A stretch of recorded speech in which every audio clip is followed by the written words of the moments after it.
Okay, ladies and gentlemen, karibu katika podcast ya Mwanzo Mpya. Kwa majina yangu mimi naitwa Rehema Kimasa, nitakuwa pamoja nawe kama hosti wa kipindi hiki siku ya leo. Ni kipindi ambacho tutakuwa tukizungumza ni namna gani ya kumsaidia kijana kujitambua, kujipenda, lakini pia na kujikubali. Pamoja na hayo, sitakuwa peke yangu katika kipindi hiki. Tutakuwa na mgeni hapa leo ambaye atazungumza zaidi kutokana na mada ambayo tutakuwa nayo hapa mezani siku ya leo. Na mgeni wetu siku ya leo ni Pastor Betson. Karibu sana Pastor Betson. Karibu Pastor, jitambulishe. Nashukuru sana. Yeah. Asante sana kwa kuwa pamoja leo. Yes. Nashukuru neema kubwa ya Mungu kukutana pamoja leo kuweza kuzungumza na vijana. Mimi naitwa Betson Bonus Lugemalila. Yeah. Nimefurahi kuwa hapa leo. Yeah. Nimefurahi kuwa pamoja na wewe. Tuzungumze na vijana wenzetu. Yeah, karibu sana. Sana. Na ninafurahi sana katika kipindi hiki kushiriki pamoja na wewe. Ninaamini kwa sehemu umeshaona mengi duniani. Yes, kuna vitu vingi ambavyo tayari umekwisha kuvipitia na una experience kubwa ya maisha kutokana na vitu mbalimbali ulivyovipitia. Karibu sana.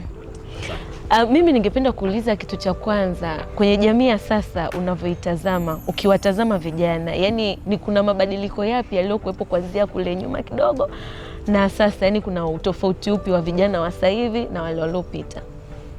Utofauti ni mkubwa. Yeah. Na tofauti uliopo kati ya vijana wa zamani na vijana sasa hivi ni katika swala la uwajibikaji. Okay. Vijana wa zamani walikuwa wanawajibika sana kwa sababu zamani mambo hayakuwa rahisi sana. Okay. Lakini vijana wa sasa hivi uwajibikaji umepungua kwa sababu mambo mengi sana yamerahisishwa. Mengi sana vipo kidijitali, vipo fast. So katika kipengele cha uwajibikaji kuna tofauti mkubwa sana kati ya vijana wa zamani na vijana wa sasa hivi. Okay. Kwa Pastor Betson, unaposema kwamba utofauti wa vijana wa zamani na wa sasa ni kwenye eneo la wajibikaji, kwa sababu kama nikiangalia ninaona kwa sasa hivi ni vijana wamewahi kufunguka akili kidogo, wanaanza kufanya kazi wakiwa na umri mdogo, tofauti na ile zamani walikuwa wanakaa nyumbani kwa muda mrefu. Nakuta kijana pengine amezaliwa nyumbani, anakuwa anapewa kachumba pale pembeni, tofauti na vijana wa sasa hivi. Hiyo vipi utofauti wake? Mimi nadhani ya zamani ilikuwa ni nzuri sana kwa sababu ilifundisha vijana wengi sana kujitafuta na kujipata wao na kupata zile abilities zao walizokuwa na Mungu. Sasa hivi imekuwa ni kuigana sana, kila mtu anatamani kufanya kila ambacho anakiona mwenzake anafanya. So kijana wa sasa hivi akiona kijana fulani anafanya kitu na kinafanikiwa, nadhani it's simple na yeye kufanya. So unajikuta na yeye anataka kufanya kitu ambacho sio kweli, kwamba kitu ambacho mwenzako anafanya hata wewe pia unaweza ukakifanya. Kila mtu ana kitu chake ambacho anatakiwa kukijua na aanze kukifanyia mazoezi, kujua namna ya kukifanya na then aanze kukifanya. Kwa hiyo vijana wa zamani walipata hiyo fursa ya kukua kwa vitendo, yani kujifunza kutokana na makosa. Sasa hivi makosa yanaweza kufichika kwa sababu kila mtu anakuonyesha kile ambacho anataka ukione badala ya kuonyesha kile ambacho ni uhalisia. Kwa hiyo vijana wa zamani walikuwa wakijiambia ukweli kwa sababu walikuwa waonyeshi mchakato, kwa sababu kuna platforms za kushow up kile ambacho wanakipitia.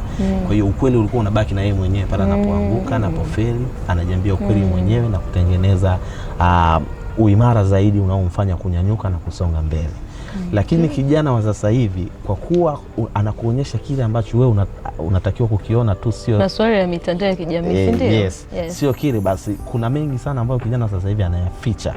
Kwa hiyo inamfanya yeye mwenyewe pia asikue, lakini pia wale ambao anaonyesha kile ambacho anawapelekea wasiweze kupata ile speed yenyewe ya kile alichokuwa amekizamiria kukitoa, ule uhalisia. Kwa hiyo unaweza kukuta content au jambo ni nzuri au kazi ni nzuri au kitu ni kizuri, lakini au ubunifu ni mzuri, lakini hauleti ile impact kulingana na kwamba hauna ule uhalisia wa mzizi wa ndani ule kutoka kwa mtu mwenyewe ambaye anafanya hicho kitu. Yes. Okay, yani hapo unakuwa unamaanisha kwamba yani hapo direct tunaenda kwenye mitandao ya kijamii. Si ndio? Ile mitandao ya kijamii, namna ambavyo vijana tukiwa mitandaoni huku tunaona kwamba fulani amefanya hiki na mimi nifanye. Ile mtu mwenyewe kukaa kutafakari kwamba mimi ni nani, nifanye kitu changu, nikianzishe kikue, tunaigana. Na hiyo ndio inapelekea watu wenye biashara kuangalia biashara ya mtu ndo anaifanya ile. Yes, hiyo ndio inasababisha matokeo kuwa madogo. Yani sio kwamba vijana sasa hivi hawafanyi. vijana sasa hivi wanafanya na wanajituma, lakini hawapati matokeo. Na hawapati matokeo kwa sababu msingi wa kile ambacho wanakifanya, msingi wake ni laini sana, ni mlegevu, ni msingi ambao unajengwa upotoshaji, haujengwi na uhalisia. Nilisema kwamba vijana wa zamani walifanikiwa kwa sababu walijengwa na uhalisia. Mtu anapoferi anaupata ule uhalisia na anajifunza kutokana na makosa.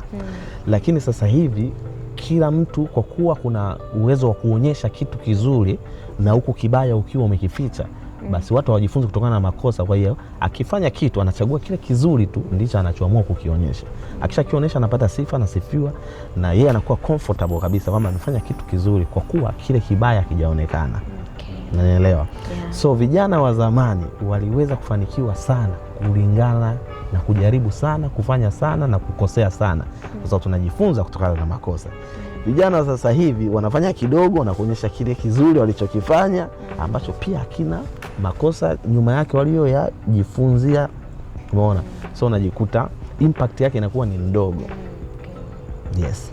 Yaani hata kama ukiamua kufuata zile hatua hauwezi kufika direct kwenye yale matokeo ambayo anakuonesha, kwa sababu kuna baadhi ya hatua amezifunika, amezificha. Yes, unajua ulimwengu huu kwa namna ambavyo umeumbwa, kila kitu kwenye hii dunia kimeumbwa kwenye mfumo wa kukua. Yes. Hakuna kitu chochote ambacho kinaanzia juu kinakuwa tayari kimepata ile maana ambayo watu tunaiona. Kila kitu unachokiona kwenye hii dunia kimeanza kwenye mfumo wa ukuaji, mfumo wa chini, na hiyo ndio kanuni ya Mungu. So kitu chochote kinachoonekana na kisichoonekana kinakaa kwenye hiyo kanuni ya ukuaji. Kwa hiyo vijana wa sasa hivi wanaikosa hiyo kanuni ya ukuaji kwa sababu vitu vingi vimerahisishwa. Manake unaweza ukatengeneza content kama hivi, ukaiweka mtandaoni, ukalipia pesa kwenye hizo platform, zikakusaidia kuwafikia watu 1000. Lakini sio uhalisia wa kupanda mbegu ikakuwa taratibu. Hiyo ni umetumia fursa zilizopo kufikisha kitu chako. Lakini ukitaka kitu chako kiwe na uhai muda mrefu, kiwe na impact kwenye jamii, kifike mbali, lazima ukubali kukiweka kwenye mchakato wa umungu, mchakato wa ukuaji. Manake uanze kupanda mbegu, upalilie, usafishe shamba, ufikie hatua ya mavuno, utunze mbegu, na ikifika muda wa mavuno pia mbegu usile zote, utunze mbegu kwa ajili ya mwakani. Hiyo ni kwenye kilimo, lakini pia kwenye maisha iko hivyo hivyo pia. Kwa hiyo mazao ndio matokeo. Matokeo yanapatikana pale ambapo, au mazao yanapatikana pale ambapo maandalizi ya shamba yalikuwa yamefuata mchakato unaotakiwa. Kwa hiyo napenda utandawazi uliopo sasa hivi, ila unaficha ule uhalisia utakaomfanya mtu kutokelezea kuwa kile kitu ambacho anakihitaji, kwa sababu vitu vingi vimekuwa express, yani vimekuwa haraka, ni luxury. So vitu vikisha kuwa luxury vinakuwa havina mzizi, na vikikosa mzizi, upepo ukija unapotea. Yes. Okay, asante sana Pastor Betson. Karibu sana. Mimi ningependa kufahamu, naona kwenye mitandao ya kijamii ya kwangu, yes. Hasa Instagram, ni mtu ambaye unatamani kuinspire sana vijana, si ndio? Yes. Unatamani vijana wafikie malengo yao, lakini wajithamini, wajitambue, si ndio? Mimi ningependa kufahamu, wewe ulianza lini kujitegemea, yani maishani mwako, yani wewe kama wewe kusimama kama kijana, acha hii ya kuwa kama baba kwanza. Wewe kama kijana, yani ulijitambua lini ukaona kwamba hapa natakiwa nisimame mwenyewe, nianze kutengeneza vitu vyangu, nikusanye fedha yangu, niwe na maisha yangu, pengine hata niwe msaada kwa watu wengine? Na mimi una ndugu zako, si ndio Pastor? Yes, labda pengine niweze kusaidia na ndugu zangu. Yani ni muda gani, katika umri upi uliweza kujitambua kwenye hatua hiyo? Mimi nilianza kujitambua nikiwa mdogo sana. Hiyo ni kulingana na maisha ambayo niliyakulia. Kama nilivyokuambia mwanzo kwamba kwa vijana sisi wa zamani, kama mnakumbuka, wakati tunakuwa sasa sisi ambao tumekulia vijijini, maisha yetu yametufundisha vitu vingi. Yametufundisha kuheshimu watu, yametufundisha kuheshimu muda, yametufundisha kuheshimu pesa, yametufundisha kuheshimu kidogo tunachokipata, yametufundisha kuziona fursa na kuzishikilia. Maisha ya utotoni ambayo mimi nimeyakulia yanifundisha kujitegemea nikiwa bado mdogo sana. Hiyo ni mara tu baada ya kuwa nilikuwa naaminia sana shule, na kwa bahati mbaya au nzuri sikufanikiwa kuendelea na shule, nilishia tu darasa la 7. Kwa hiyo kulingana kwamba mtaani pale tulikuwa tunasoma vijana, watoto ambao tulikuwa ni wengi pale, majirani na nini, wenzangu walikuwa wamefaulu. Na kama ambavyo unajua kwa maisha ya nyuma tulikuwa tunaamini kuwa mtu yote ambaye amesoma ndo mtu pekee ambaye anaweza kuwa na maisha bora. Kama haujasoma huwezi kuwa na maisha bora. So mimi kwa kuwa sikupata fursa ya kusoma, nilipofeli darasa la 7 ilikliki kichwani mwangu sana, kwa sababu nilikuwa natamani sana maisha mazuri kiukweli. Ilikliki kichwani mwangu sana kwamba sasa ile fursa ambayo imezoeleka ya kwamba ili ufanikiwe inabidi uwe umesoma, tayari nimeipoteza kwa sababu nimefeli darasa la 7. Sasa mimi kama mimi ninatakiwa kubeba wajibu wangu. Na unajua kwa maisha ya zamani kidogo, kwa wale ambao mmesoma maisha ya mkoani mnakumbuka, ukifeli darasa la 7 na wenzako wakiwa wamefaulu pale mtaani unakuwa kichekesho au kituko. So inabidi kwanza kuapprove wanajamii pamoja na wazazi wako kwamba una akili, kwa sababu ilikuwa unaonekana ambaye hajafaulu darasa la 7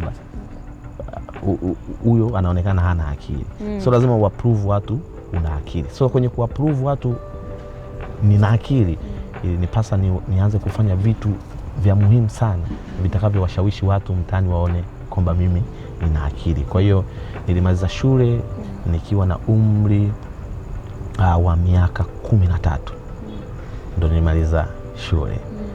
Kwa hiyo baada ya hapo niliingia maisha ya kawaida ya mtaani ya kuanza kujitegemea kwa kufanya kazi majumbani kwa watu, kusaidia kazi ndogo ndogo, kazi za kuchanja kuni, kazi za kusafisha mashamba, kazi za kilimo hizo, kazi za kuchota maji. So hiyo ilinijenga kuheshimu kazi na kuheshimu watu, lakini pia kuheshimu fursa ninazozipata na kuheshimu pia kipato ninachokipata. Kwa hiyo kwa kujibu swali lako, nimeanza kujitegemea nikiwa mdogo. Nikiwa na miaka 13 na nilianza kujitegemea mara baada ya kufeli darasa la 7.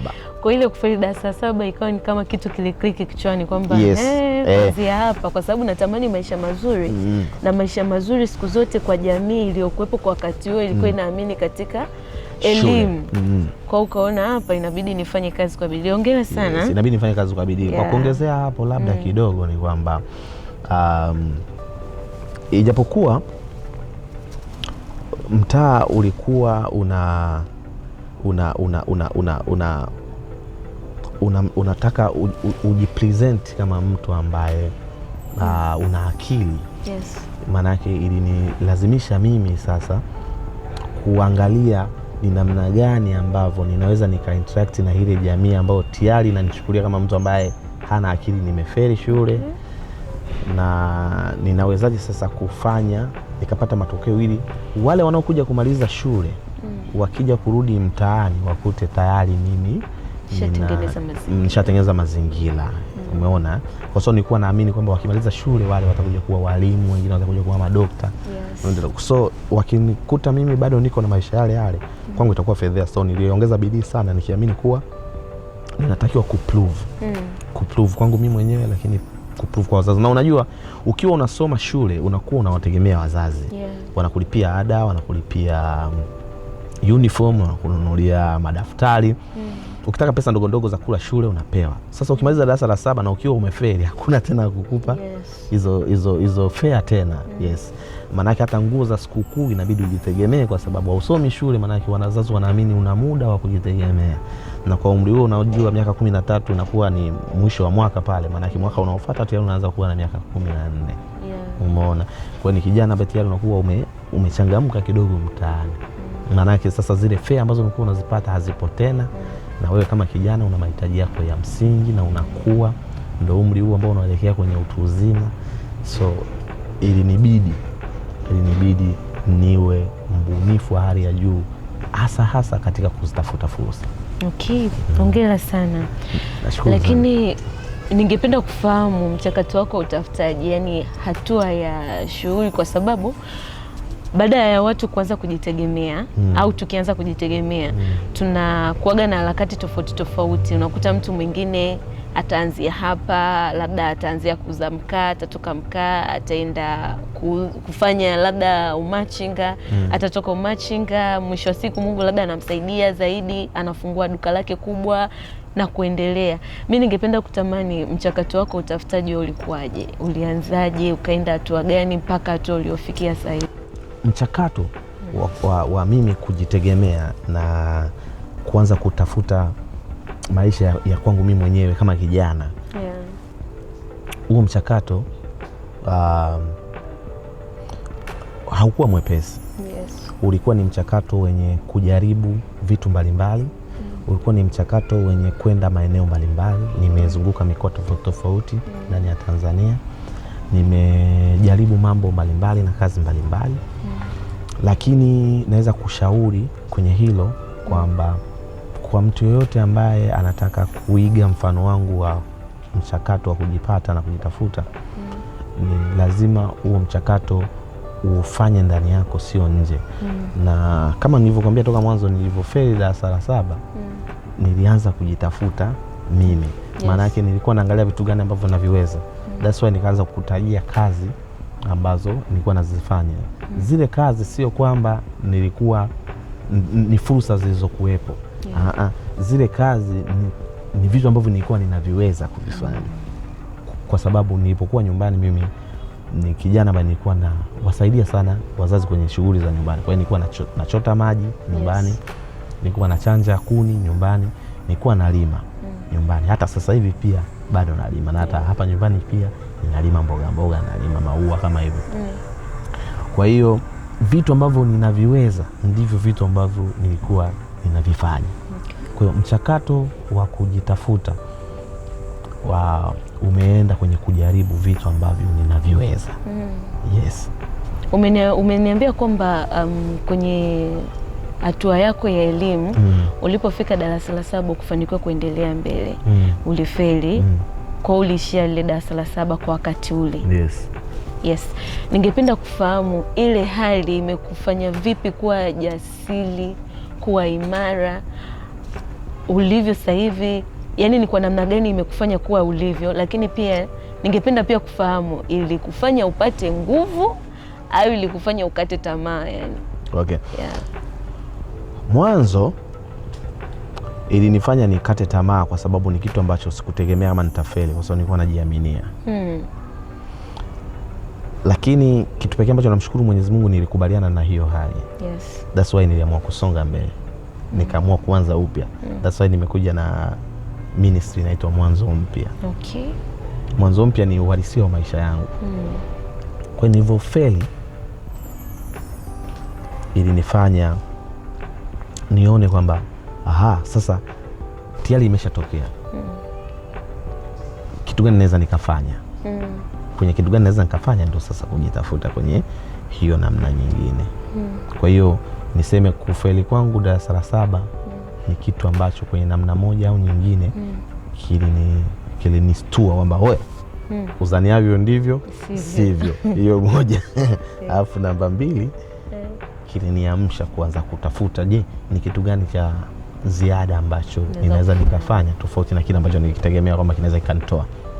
So unamaanisha kwamba kufeli kwako kwa wakati ule ndo ilikuwa ni mwanzo wa hatua ambayo ulioko sasa hivi? Of course. Yes. Kwa haujilaumu ndani yako ukai unasikitika kwa nini nilifeli sijui nini? Hapana, mimi sijilaumu kwa sababu kama mimi nilifanya kadri ya uwezo wangu. Yaani kama kusoma nilisoma kadri ya uwezo wangu, kwa nguvu zangu zote na akili zangu zote na moyo wangu wote. Nikaenda kwenye mtihani na madesa, nimesoma nje ya chumba cha kwanza mpaka la 7. Na nimesoma tips zote nje ya chumba cha mtihani. Na nikaenda ndani nikatulia, sikupiga kelele. Sikuwa msumbufu kwa msimamizi wa mtihani. Umeona? Nikatulia, lakini matokeo yakaja kama yalivyokuja. Ningefanyaje mimi? Na unachokufanya. Nimejitahidi kadri ya uwezo wangu wote. Matokeo yamekuja vile. Kwa hiyo sikujilaumu kwa sababu hata wazazi pia hawakunilaumu. Hata ndugu pia hawakunilaumu. Kwanza matokeo yalivyotoka, sidhani kama kuna mtu yote ninajadiliana naye kuhusu matokeo kwa sababu kama umefeli, kama ukifaulu kila mtu atajua.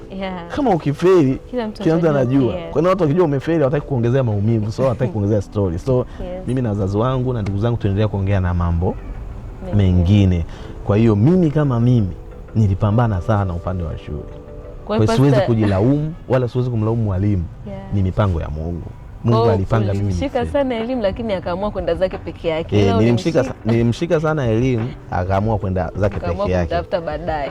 Lakini yes, lakini kaamua kuja kumtafuta baadaye. Mimi nikamshikilia sana. Nikamshikilia sana. Sasa hivi nimesoma, nimemaliza form 4 ya watu wazima QT. Kila kijana anaweza akafanya hiyo, ukasoma ukapata form 4. Sasa hivi pia nasoma chuo kikuu. Unawashauri vipi pia vijana ambao, kwa sababu kufeli hakuishi, kwa sababu tunasoma na lengo la mitihani huwa ni kuwapunguza watu, si ndio? Ni kuwapunguza watu. Yaani lengo la mtihani sio kuwaruhusu watu wote kuendelea, ni kuwapunguza watu kutokana pia na fursa za kazi, ajira zilizopo. Kwa hiyo unamshauri vipi kijana ambaye anapitia wakati kama huu ambao uliwahi kupitia huko nyuma, yani amejitahidi, amesoma, kwa sababu jamii pia inachukulia mtu ambaye amefeli shule kama mzembe, hajitambui, hakuweka juhudi, hakuweka bidii, lakini unakuta kwa wakati huo aliweka juhudi, aliweka nguvu, akili zake zote alitumia, lakini ndio ikatokea akashindwa kufaulu kuendelea na masomo. Huyo mtu unamshauri nini? Mimi namshauri hakuna chochote utakachoweza kukibadilisha ambacho wewe hujakisababisha. Yaani kitu ambacho unaweza kukibadilisha kwenye maisha yako ni kile tu ambacho umekisababisha wewe. Umeona? Kwa hiyo kama kuna matokeo fulani ambayo unayahitaji, hakikisha unayasababisha wewe. Lakini kama kuna matokeo ambayo unayahitaji kama hujayasababisha, hauwezi ukayapata. So kama kuna matokeo ambayo yalikutokea kwenye maisha, ukapata matokeo fulani na ukitazama kwenye hayo matokeo haukuyasababisha wewe, furahia hayo matokeo kwa sababu ni Mungu ameruhusu hayo matokeo yawe kwako. So usijilaumu. Mimi nadhani it's okay. Ni sawa kabisa mtu kufeli, ni sawa kabisa mtu kufaulu.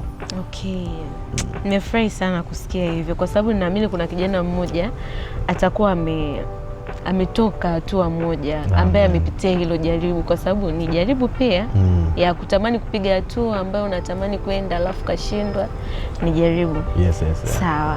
Mimi Pastor, ningependa kukuuliza kitu kimoja.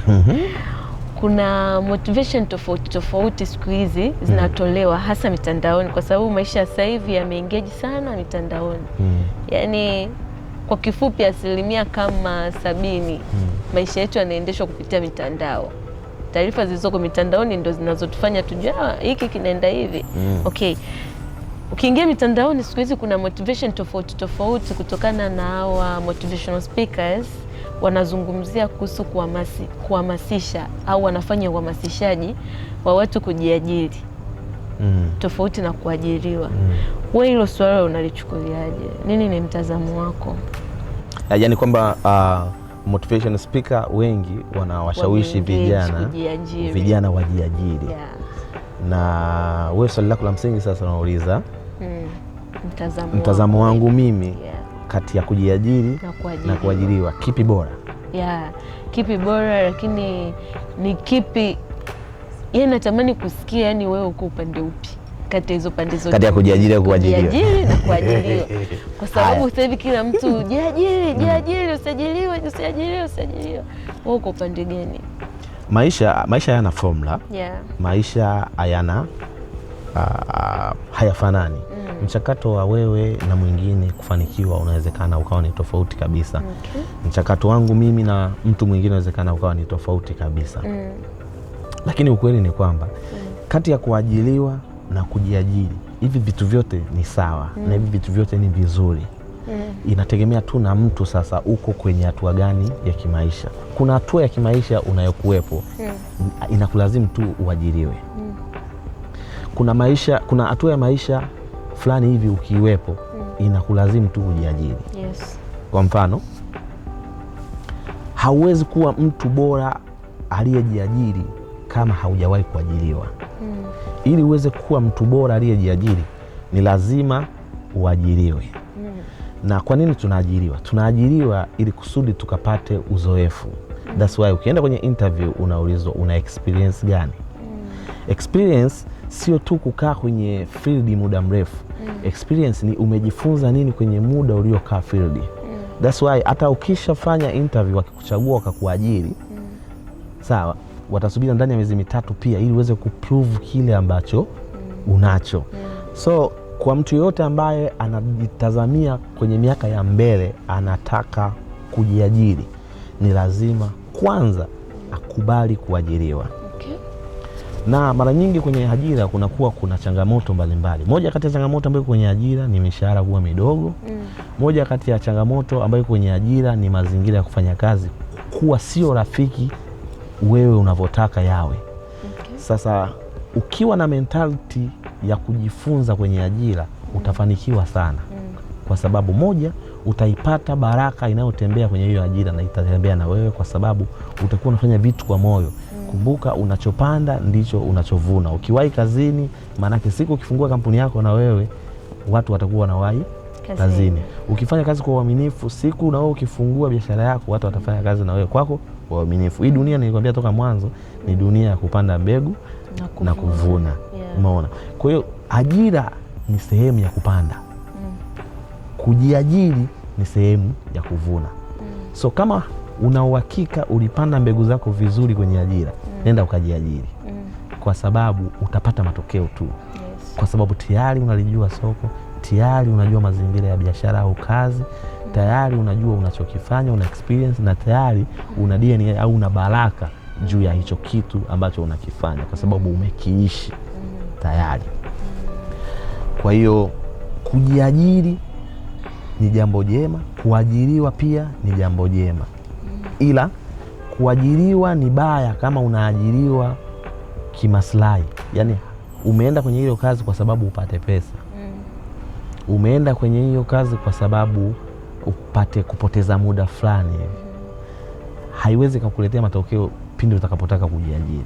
Okay. Ili upate matokeo utakapotaka kujiajiri, lazima muda wako ule wa kuajiriwa ndani ya moyo wako udhamirie kabisa kujifunza. Na uitumie hiyo fursa ya kuajiriwa kama kujifunza na kupata uzoefu mkubwa ambao utakusaidia kesho kuja kujiajiri. Kwa sababu sote tunatakiwa tuwe nuru kwa wengine. Maana yake unaajiriwa, ukishapata experience unaenda kujiajiri, na wewe unaajiri. Ambao unawaajiri na wenyewe ukishapata experience unaondoka unaenda na wenyewe kuajiri. Yeah. Okay, kwa hapo unamaanisha kwamba watu ambao wameajiriwa kwa sasa hivi wasiwe na pressure ndani ya kwenda kujiajiri, wakubali wakati waliopo sasa hivi, wautumikie vizuri, wapande mbegu nzuri, ili wakati wao wa kuvuna utakapofika wavune vizuri, si ndio? Ni kweli kabisa. Okay, asante. Yes, kwa hiyo asipapukie tu kwenda kujiajiri. Yeah. Aplani kwamba ninataka kuajiriwa kwa kipindi gani? Na ndani ya hiki kipindi nitakapokuwa nimeajiriwa ni vitu gani ambavyo nitatakiwa nijifunze, ili nitakapotoka kwenye ajira niwe nina uzoefu na uwezo wa kufanya vitu mimi mwenyewe. Okay. Kwa kuajiriwa ni jambo jema, ila kama hauna malengo unaweza kukaa kwenye kampuni au sehemu uliyoajiriwa miaka 10 na siku wanakubwaga au wanakutema kwenye kampuni, unatoka ukiwa mweupe kabisa na unaenda sehemu nyingine, uweze kufuata hata hiyo ajira yenyewe, pia hata kujiajiri uweze. Okay. Lakini unaweza ukaenda sehemu ukaajiriwa mwaka mmoja, mshahara ni mdogo, au ndio maana kuna kitu kinaitwa kuvolunteer. Yes. Ukajitolea, lakini pale unapata uzoefu. Kama akili yako ni ya kujifunza, unaweza kutoka na uzoefu mkubwa ambao ukaenda kuutumia kwa manufaa yako binafsi kwenye biashara zako binafsi wewe mwenyewe na ukafanikiwa. Okay. Okay, asante sana. Nimesikia kwenye story yako unasema kwamba ulikuwa kijijini. Bwana. Ulikuwa kijijini ndani kabisa kule. Sana Bukoba. Na sasa hivi uko wapi? Uko Dar. Sasa hivi niko Dar es Salaam. Dar es Salaam. Na ni miji mikubwa ambayo asilimia kubwa ya vijana Tanzania wanatamani kufika. Na wanaamini ni sehemu ambayo ni rahisi kufanikiwa kwa sababu ya wingi wa fursa. Yes. Lakini pia na wingi wa watu, kwa sababu pia watu ndio fursa zenyewe, si ndio? Sasa mimi ningetamani kufahamu, yani nini kilikufanya ukatoka huko Bukoba, kwa sababu mpaka sasa hivi nauli ya kutoka Dar es Salaam mpaka Bukoba bado ni nyingi sana. Yes, ni hera nyingi. Sasa ningependa kufahamu ni nini kilikumotivate, kilikusukuma kutoka kule ndani mpaka kuja kufika huko. Yani uliona nini hasa hapa Dar es Salaam ambacho kule Bukoba hakikuwepo, na ni experience gani ya kwanza ulioipata kwenye safari yako ya kuja huku Dar? Ukweli ukisikia mimi nasema mwanzo mpya, ninamaanisha sana kwenye maisha. Yes. Kitu kati ya vitu ambavyo viliniinspire sana mimi kutoka Bukoba kuja Dar es Salaam ni mafanikio. Na sio kwamba nilikuja kutafuta mafanikio. nilikuwa nimefanikiwa Bukoba vya kutosha. Yaani Bukoba unajua ni mji mdogo ambao una population ya watu wachache. Yes. Sawa. Lakini pia ni mdogo, yani ukizunguka huku na huku unakuwa umeufikia. Na mimi kwa kuwa nimeumbwa, Mungu amenipa kibali cha umaarufu, nilikuwa maarufu sana pale Bukoba. Okay. Na maisha ya mafanikio kwa kijana wa kawaida nilikuwa nimeshafikia. Kwa mfano maisha ya kawaida kwa kijana unahitaji kupanga chumba, unahitaji, kipindi kile ilikuwa mambo ya pikipiki hakuna, kwa hiyo nilikuwa na mountain bike tayari. Nilikuwa na chumba tayari nimepanga na kila kitu ndani, niko vizuri, umeona. Tayari nina jina kubwa pale ndani ya mji, umeona. Sasa ile hali ya mwanzo mpya kwangu ikaamka na kujiona mbona kama nimefikia. Kwa hiyo hii ndo top ya mafanikio kwa sababu vitu vyote ambavyo nilikuwa navitamani niwe navyo tayari nilikuwa nimeshavipata. Okay. Kwa hiyo nikatamani kupata sehemu mpya ambayo inaweza ikanipa challenge mpya, nikakutana na watu wapya, nikajifunza upya. So kwa kuwa mimi pia na kaliba ya kupenda kujifunza sana. Yes. So niliona ili niweze kujifunza ni lazima nibadilishe mazingira, nitoke kwenye mazingira ambayo niliyazoea na watu ambao ninazoea, niende sehemu nyingine. Na uweze kuamini mimi nimetokea nyumbani, niliacha kila kitu. Kiko na chumba changu niacha nimefunga, afu nikaja kuanza upya maisha. Hiyo ni kwa sababu ya kutaka mwanzo mpya kwenye maisha yangu. So nilikuwa nimeona nimefikia kwenye top ya mafanikio ambayo nilikuwa nayahitaji kwa kipindi kile. So nisingeweza kufanya maajabu mengine. Zaidi ningeendelea tu kwa yule ambaye sikui. Yes. So nilitamani kukua zaidi, that's why nikawa pushed kuhama na kuhamia. Na ulivyokuja huku Dar es Salaam, ulifika kuanza maisha yako ya peke yako au kulikuwa na washikaji kama watu wengine, ile mshikaji huko kule nakuja? Yes, of course, hakuna maisha yote ambayo unaweza ukafikia kama kijana kama hauna mtandao wa watu. Yes. Watu ni muhimu. Wanasema ongea na watu, uvae viatu. Yes. Umeona? Kwa hiyo watu ni muhimu. Lakini usiwategemee. Yes. Watu. Ni kweli mimi nilivyokuwa mkoani kipindi kile Bukoba nilikuwa napata watu wengi wanaotokea Dar es Salaam wakija kule, unakutana nao, unasalimiana nao, unaona wana maisha mazuri, unatamani kuja huku. Lakini kwa bahati nzuri au mbaya, ukija huku unakutana na uhalisia wa maisha, unaona kumbe mbona tofauti na vile ambavyo nilikuwa naona, umeona. Kwa hiyo watu wengi unakuta wanaweza wasikupokelee simu kwa wakati, wanaweza wasirespondi pale unapowahitaji, wanaweza wakakudanganya kwamba hawapo ndani ya mji, na wengine wanaweza wasikudanganya, ni kweli hawapo ndani ya mji, wamesafiri. Lakini kwenye kufanikiwa ni lazima utafute watu. Sasa mimi kuna watu ambao nilikuwepo ninawafahamu, manake nilipofika ndani ya Dar es Salaam nilifanya nao mawasiliano. Kwa hiyo kwa namna moja au nyingine haikuwa kama vile ambavyo nilitegemea labda mtu atakupokea labda nini vile kwake na nini. Lakini wapo ambao walinisaidia kwa namna moja au nyingine kunielekeza namna ya kukutana na fursa, namna ya kwenda sehemu sahihi ambazo naweza nikatangaza uwezo wangu nilionao au nikaonyesha kile ambacho ninacho, na ilinisaidia. Kwa hiyo ile kupata marafiki waliokuwa wanakuja Bukoba kutokea Dar es Salaam, nikawa nachukua namba zao za simu, zilinisaidia nilipokuja Dar es Salaam. Walinisaidia kwa wenyeji wa kunielekeza mitaa. Sema kuelekeza mitaa ndo kama vile bwana ofisi hiyo inahusika na masuala fulani, bwana mtu fulani ndo anahusika na masuala fulani. So hizo ndizo vijana tunazozihitaji, hizo information ili wewe mwenyewe sasa ujiongeze. Unajua hata kama utapewa connection namna gani au utakuwa na marafiki namna gani, utakonektiwa namna gani, kama wewe mwenyewe una uwezo wa kutafsiri hizo connection na wewe mwenyewe kuzipambania, haziwezi kuleta matokeo. So kila kijana anahitaji hiyo, kupewa tu tips za ofisi fulani ile pale inahusika na masuala ya kupaka rangi. So kama wewe ni mpaka rangi inabidi ujiongeze, unaingia kwa style gani, sio mpaka mtu akupeleke pale akwambie rangi inapakwa hivi sio nini na Okay. Kwa watu ni muhimu kwenye mchakato wa mafanikio. So ulianza kujiambatanisha na watu wale wa muhimu kabla ya kuja. Yes. Ndio. Kabla sijaja Dar es Salaam nilianza kufanya connection na watu wanaofanya kitu ambacho natamani kukifanya. Okay. Nilivyokuja huku nikaanza kuwatafuta. So hata kama walinisupport au hata kama hawakunisupport, kitendo cha kuwatafuta tu lazima ilinisaidia mimi kuweza kufahamu baadhi ya vitu. Nadhani unanielewa. Yes, yani kwa mfano ukitaka kufanya biashara ya kuuza nguo Kariakoo, ukimpata mtu anayefanya biashara Kariakoo, hata kama ukija Kariakoo asipokuonyesha machimbo ya Kariakoo, as long as umepajua Kariakoo, wewe unaweza ukapata machimbo ya Kariakoo. Hata kama si leo. Hata kama sio leo, hata kama sio yule uliyomtegemea akupe. Yale. Lakini utayapata. Lakini ukishayapata huwezi kukataa kwamba yule mtu hajahusika kwenye mchakato wa kupata hayo matokeo. Ijapokuwa inawezekana isiwe direct au isiwe kama vile ulivyotegemea, lakini hiyo haijalishi as long as wewe unajua unachokitafuta. Okay. Yeah. Kuna misemo tofauti. Kuna watu wanaamini katika watu, wengine wanasema kwamba ukitaka kufanikiwa achana na mambo ya watu. Yaani fanya mambo yako mwenyewe. Yaani kuna watu wanasema kwamba ili ufanikiwe unahitaji watu sahihi, sijui watu gani ambao watakushika mkono kukutoa sehemu moja kwenda kupeleka sehemu nyingine. Lakini at the same time kuna watu pia wanasema ukitaka ufanikiwe unatakiwa ujiangalie wewe, yani ufocus na kile kitu unachokiamini ukifanya, yani bila kuangalia watu, bila kujali watu. Wewe hizo kauli mbili unaziwekaje? Uko upande upi?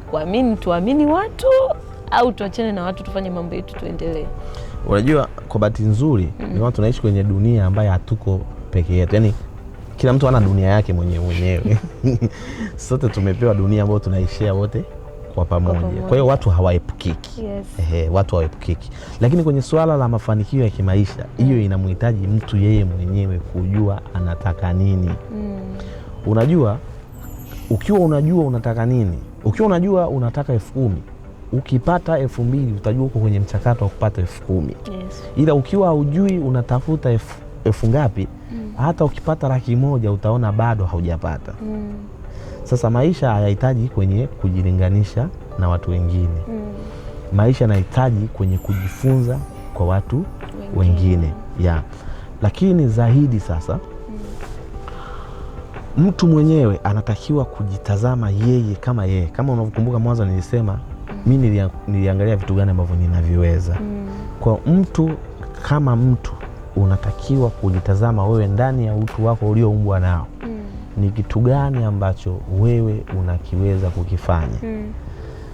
Ukifanya hicho kitu obvious kitaonekana na watu wengine. Watu watakavyokipokea italeta mambo mawili kwako. Itiweza utaendelea kukiamini zaidi na kukifanya kwa ubora zaidi, au itakufanya ukidharau na kukipotezea na kuona kwamba akifai. Sasa ili maana halisi itokea kile ambacho unakifanya, inatakiwa wewe mwenyewe utengeneze mwisho wa hicho kitu huko ukiwa mwanzo. Uwe mfano wa Mungu kwamba hili jambo nalolifanya nataka nilione sehemu fulani. So hapa katikati hata wakitokea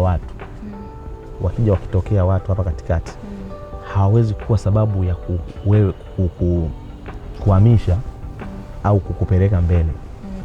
Zaidi tu watakustua kwenye namna fulani hivi ili wewe uweze kufanya maamuzi yaliyo sahihi. Itiweza uendelee nao au usiendelee nao. Lakini haikufanyi wewe kutoka, yani watu hawakufanyi wewe kutoka kwenye kile kitu ambacho unataka kukifanya.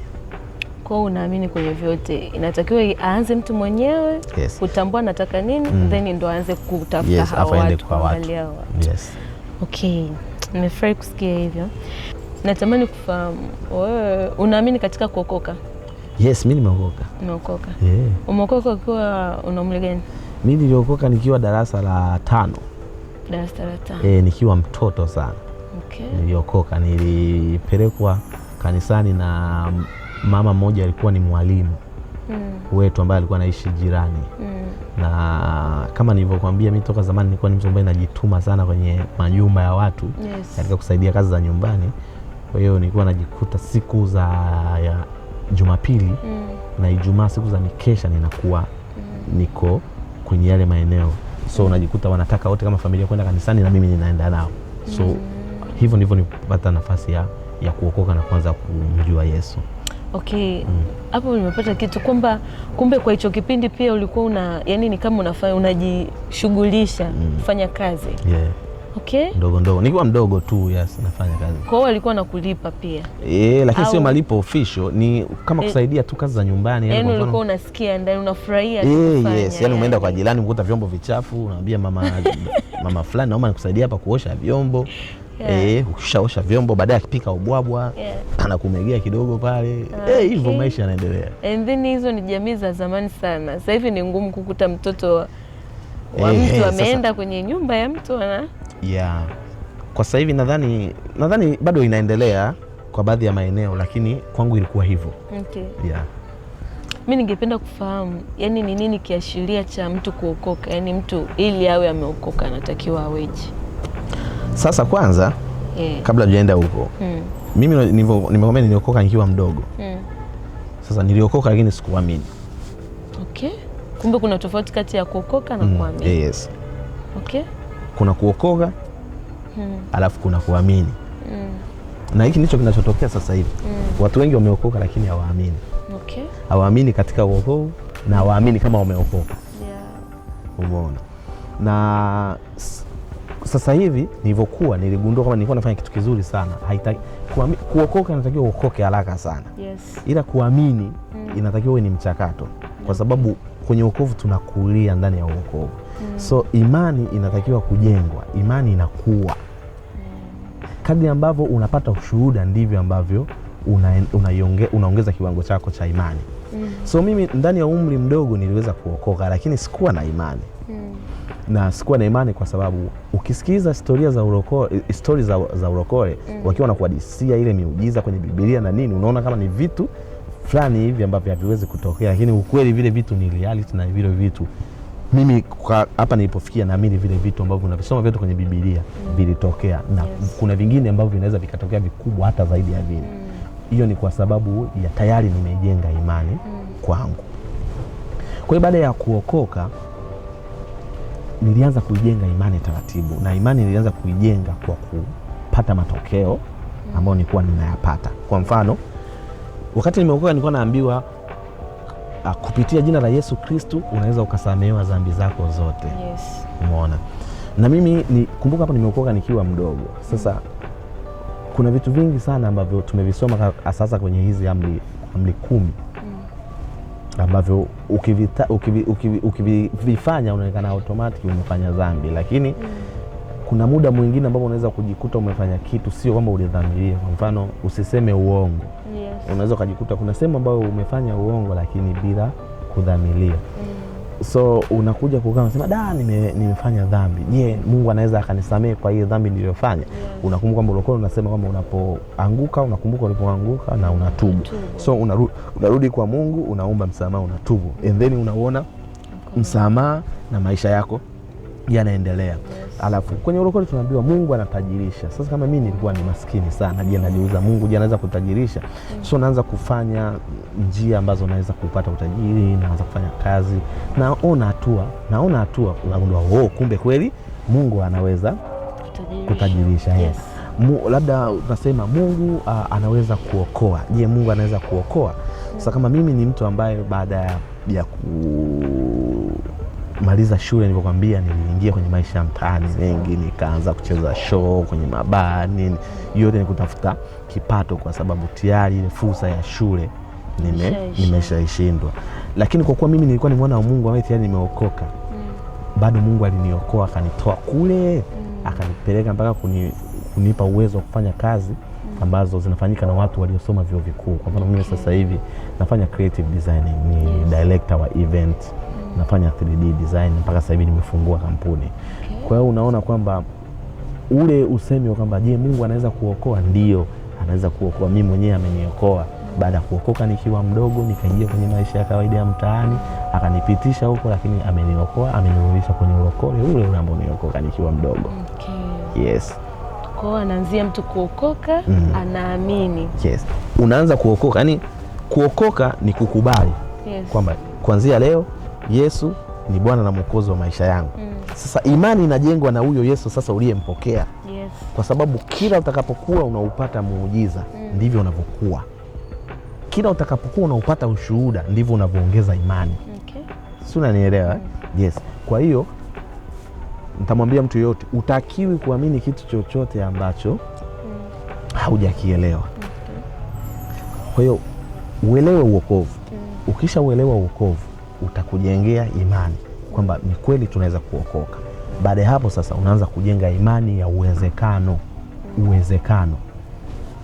Watu wengi, walokole wengi tumeokoka, tunayo imani tayari ya uokovu, lakini ile imani ya uwezekano ndio hatuna. Na imani ya uwezekano inatengenezwa kwa experience, inatengenezwa kwa ushuhuda. Ili sasa uipate ile imani ya uwezekano, ni lazima ujaribu mambo ili uone namna yanavyowezekana na umtukuze Mungu katika hayo.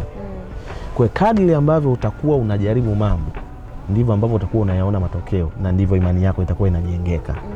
Ndio maana tunasikiaga tukienda kanisani tunasikia ushuhuda. Ndio maana tusoma Biblia tunaona Mungu anatuandikia ushuhuda.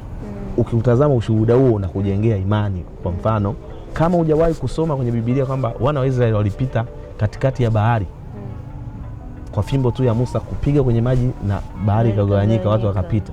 Kama hujawahi kusoma muujiza kama huo, huwezi kuwaza kwamba unaweza siku moja ukatoka Bukoba ukaja Dar es Salaam, una ndugu, una rafiki, huwezi. Lakini kama ukipata historia fulani hivi za ushuhuda kwenye maisha yako, zitakujengea imani ya wewe kudhubutu mambo makubwa. Vivyo hivyo ushuhuda ni mzuri ukiwa unakuhusu wewe. Huu ambao tumeandikiwa kwenye Bible, tunaoona wanashuhudia kanisani, hiyo ni mifano. Inakuinspire wewe. Lakini je, wewe unaweza kuwa na ushuhuda wewe mwenyewe wa kufanya ujaribu mambo makubwa ikiwa tayari ulishapita kwenye mambo madogo na Mungu akakupitisha? Hiyo ndio imani ya kweli. Kama kuna jambo lolote dogo ambalo ulilipita na Mungu akakupitisha, inakupa imani ya kujaribu jambo kubwa. Sawa. Kwa hiyo yani ni kitu gani kilikufanya ukaona kwamba mimi nimeokoka kweli? Jue kila mtu ana kipimo chake. Ukatazama kabisa ukaona hapa kweli mimi nimeokoka. Wewe ni kitu gani? Kwa mfano tukisoma kwenye Biblia kuna kisa cha Yusufu. Kile kisa cha Yusufu cha kumkimbia mke wa Potifa pale alipokuwa amebananishwa. Kila mtu kweli ukisoma pale unasema kweli Yusufu alikuwa ameokoka, kwa sababu pale kulikuwa na chances nyingi za yeye kumfanya pengine atoke kimaisha, maisha yake yabadilike, lakini alikimbia. Sasa wewe kama wewe, yani ni kitu gani ambacho kilitokea kwenye maisha yako ambacho kikakufanya ukakaa tu ukasema hakika mimi nimeokoka? Nadhani kadri nilivyokuelezea historia ya maisha yangu, utakuwa umegundua kwamba mimi naweza kuwa na kisa kikubwa zaidi ya kisa cha Yusufu.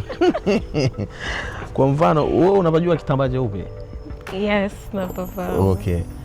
Unapaona, unapasikia story zake.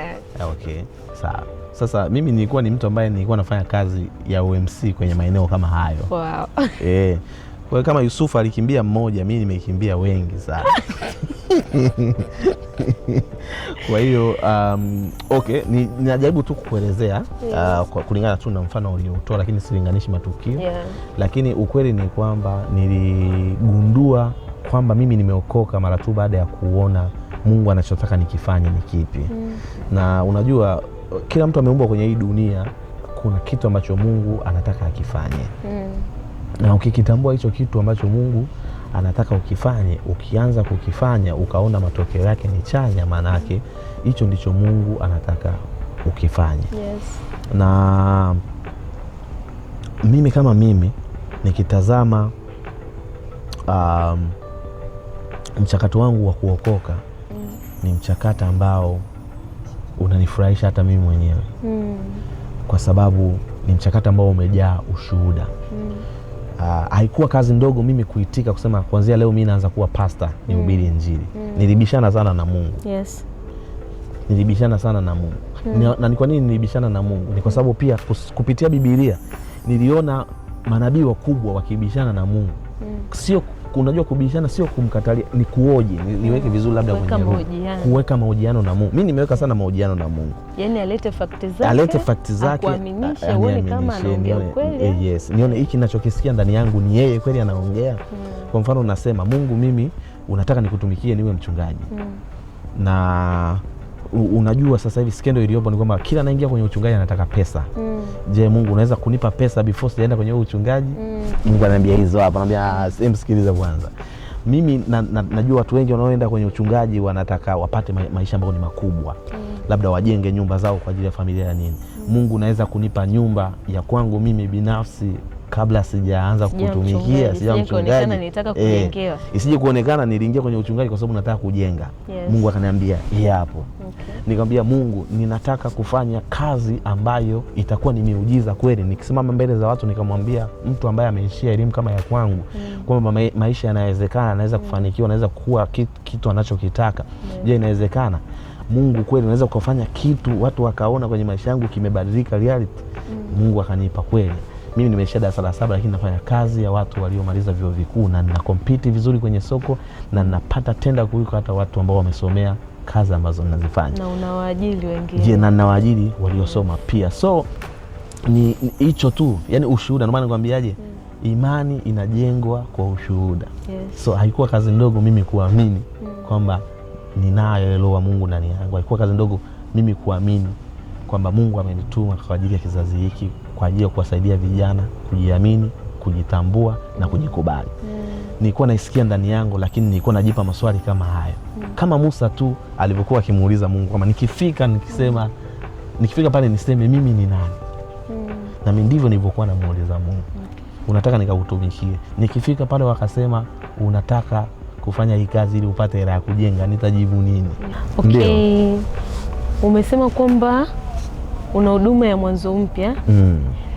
Ningependa kufahamu ndo wito wako wa ndani, yani ndo ndani yako unasikia hivyo? Kwa sababu wachungaji wengi huwa wanaendesha huduma kutokana na wito uliomo ndani wake. Na kila mchungaji anakuwa na wito wake. Wito zinatofautiana. Kuna mtu ameitoa wito wa kutia nguvu miguu miregevu, mwingine kaitoa wito wa kuwaponya tu watu, yani kazi yake ni miujiza, kuponya watu, kuwafanya watu wafunguliwe. Wewe wito wako ni upi? Mimi wito wangu ni mwanzo mpya. Kama ilivyokuwa kwenye maisha yangu, nimekuwa nikichukua hatua mpya za kimaisha katika kutenda, kufikiria, katika kufanya mambo, katika kufanya maamuzi, katika kuishi maisha. Nimekuwa ni mtu wa mwanzo mpya. Na huo ndio wito wangu mkubwa, kuwafanya watu wasistaki kwenye maisha fulani, mawazo fulani au tabia fulani. Kwa mfano, kama mtu ana tabia fulani ambaye hata yeye mwenyewe haipendi, mimi nipo hapa kumwambia kuwa unastahili mwanzo mpya kwenye maisha yako. Kwa sababu ukisikia sauti ndani yako inakuambia kitu ulichonacho hakitakiwi tena, hata kama ni kizuri au ni kibaya, maana yake hakitakiwi. So hiyo ni kengele kutoka kwa Mungu mwenyewe inayokutaka uchukue hatua nyingine. Watu wengi wanapata maumivu kwa sababu wanang'ang'ania. Hata ulivyoniuliza lile swali la mambo ya kujiajiri na kuajiriwa, nilikujibu vizuri sana. Na kati ya vitu ambavyo nilikwambia unabidi wewe mtu mwenyewe wewe unajua unataka nini. So ukijua unachokitaka kwenye maisha, utalazimika kuwa na mwanzo mpya kila baada ya muda fulani. Ukitambua kile unachokitafuta kwenye maisha, utalazimika kuwa na mwanzo mpya baada ya muda fulani. Kwa sababu kila hatua ya maisha unayohitaji itahitaji maarifa mapya, itahitaji watu wapya, itahitaji fikra mpya na itahitaji matendo mapya ya kwako mwenyewe. Okay. Unaposema mwanzo mpya unamaanisha nini? Anaposema mwanzo mpya ni kwa mfano mtu anauza karanga. Kwa mfano mimi nimekulia kijijini sehemu ambapo unakuta kuna mtu fulani anauza karanga, unamfahamu mpaka unakuwa, mpaka sasa hivi tukirudi kijijini kula sikukuu tunawakuta bado wanauza karanga. Anauza karanga kwa namna ile ile, anauza karanga kipimo kile kile, anauza karanga kwa staili ile ile. Na ukiangalia vizuri unaona bado hata mtaji ni ule ule. Sasa hiyo inanifanya mimi niwe na hii huduma ya mwanzo mpya, ili kuambia watu kwamba maisha yanatakiwa kutiririka, maisha yanatakiwa kuflow, maisha yanatakiwa kusimama. Kwa mfano kama unauza karanga leo, uwe na malengo makubwa kupitia hizo karanga ambazo unaziuza. Manake leo tukuone unauza karanga za kupima, kesho tukuone unauza karanga za package, kesho kutwa tukuone unauza karanga kwenye sehemu ambazo ni kubwa. Siku zinazoenda tuone una supply karanga Tanzania nzima, siku zinazoenda tuone una supply karanga nje ya nchi. Huo ndio mwanzo mpya kwenye maisha. Okay, asante sana Pastor. Ningependa tumalizie kwa kusikia ushauri kutoka kwako, labda kwa mtu anayetazama kipindi hiki kwa wakati huu. Kuna vijana, kuna wamama, kuna wadada. Umesema kwamba lengo lako la ndani kabisa ni kuwafanya watu kujitambua, kujithamini, kujikubali, kujipenda. Ningependa uwaambie neno lolote litakalo wapelekea kuwa katika hali hiyo. Unajua ikiwa wewe umeokoka, una sababu kubwa sana za kuyafurahia maisha. Yes. Kwa sababu mtu yote ambaye ameokoka tayari amepata ile nguvu ya Roho Mtakatifu ambayo ni Kristo mwenyewe. Inamfanya huyo mtu aweze kuishi maisha ambayo hayana majuto na kukubali ile hali aliyonayo, huku akiwa ana matumaini na imani kubwa kuwa yale maisha anayoyaishi ni yale Mungu aliyoyaamua yeye aweze kuyaishi. So ikiwa unahitaji kuishi maisha mazuri, ni lazima kwanza uokoke. Na kitu cha pili, uanze kuijenga imani yako kupitia ushuhuda unaotengeneza wewe mwenyewe, kupitia mapito ambayo Mungu anakupitisha, kupitia yale magumu ambayo ulikuwa unaona hayawezekani na umemwomba Mungu yamewezekana. Vivyo hivyo ndivyo ambavyo utaweza kuijenga imani yako kama mwanzo ambavyo nilisoma. La wote tunatakiwa kumtazamia Kristo. Ndio maana nimeshika kidogo hapa nisome kwenye Wakorinto wa pili sura ya 3 mstari wa 18. Inasema, lakini sisi sote kwa uso usiotiwa utaji tukirudisha utukufu kwa Bwana, yani Mungu, kama vile katika kioo, tunabadilishwa kufanana na mfano huo toka utukufu hata utukufu, kama vile kwa utukufu utokao kwa Bwana aliye Roho. Kwa hiyo Bwana wetu Mungu ni Roho ambayo inakaa ndani yetu. Manake tunatakiwa kuproduce mambo kama Mwenyezi Mungu. Manake chochote ambacho tunakifanya au chochote tunachokitenda, chochote ambacho tunakisema, watu lazima wauone utukufu wa Mungu. Sasa ukimtazamia Kristo, manake yeye atakuwa ndani yako, ama ukimwamini Kristo, manake yeye atakuwa ndani yako. Manake chochote ambacho utakiproduce nje kitakuwa kimetokana na mwongozo wake. Manake watu wataweza kumuona Mungu kupitia wewe, kwa kuwa wewe umemwamini Yesu Kristo na unatenda, unasema, unaishi kwa mwongozo wa Yesu Kristo. Okay. Asante sana Pastor. Asante sana. Watazamaji wetu wa podcast ya Mwanzo Mpya, tutakuwa tumefikia mwisho wa kipindi chetu kwa siku ya leo, lakini Pastor Betson tumekuwa naye hapa siku ya leo. Unaweza ukamfuatilia kupitia kurasa zake za kijamii, Instagram, TikTok anatumia majina ya Pastor Betson, lakini Facebook anatumia Mchungaji Betson. Yes. Mungu awabariki. Amen. Asante sana. Amen.